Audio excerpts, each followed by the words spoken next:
உங்கள் சத்யாவில் குளு குளு ஏசி ஆஃபர். சேலத்தில் தாவேக சார்பில் பொதுமக்களுக்கு இடையூறை ஏற்படுத்தும் வகையில் வைக்கப்பட்டுள்ள பேனர்களை சுட்டிக்காட்டி வீடியோ வெளியிட்டுள்ள சமூக ஆர்வலர் பியூஷ் மனுஷ், இதுதான் தமிழ்நாட்டு மக்கள் எதிர்பார்த்த மாற்றமா என்று கேள்வி எழுப்பியுள்ளார். ஒரு வீடியோ போட்டு விட்டேன். இந்த மாதிரி கட் அவுட் எல்லாம் போட்டிருக்காரு விஜய் கட்சிக்காரங்க, என்ன மாற்றத்தை கொண்டு வர போறீங்கன்ட்டு போட்டிருந்தேன்.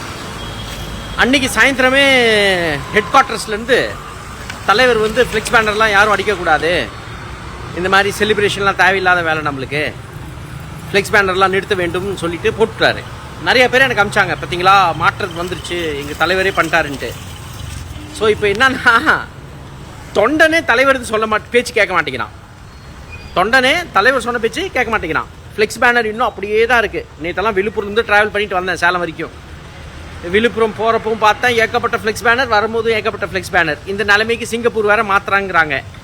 என்னத்த சிங்கப்பூர் வரப்போதும் தெரில. ஆனால் என்னன்னா, இப்போது பல உத்தரவு அரசாங்க அதிகாரிக்கிட்டு விட்டுட்டு இருக்கு புது அரசாங்கம். டாஸ்மாக் கடை இருக்குது, அதில் 21 வயசு பார்த்து தான் ஐடி கார்டு பார்த்து தான் சாராயம் கொடுக்கணும், 10 ரூபா வாங்கக்கூடாதுன்னு சொல்கிறாங்க.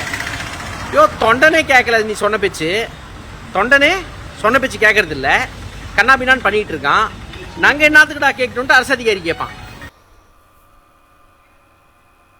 தூத்துக்குடி மாநகர பகுதிகளில் விதிமுறைகளை மீறி வைக்கப்பட்டிருந்த தாவேக கட்சி விளம்பர பதாகைகளை மாநகராட்சி அதிகாரிகள் அகற்றி நடவடிக்கையில் ஈடுபட்டனர்.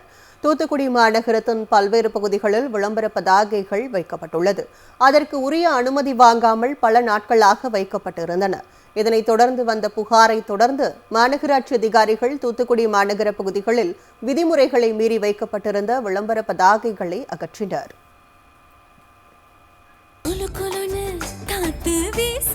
உங்கள் சத்யாவில் குளு குளு ஏசி ஆஃபர்.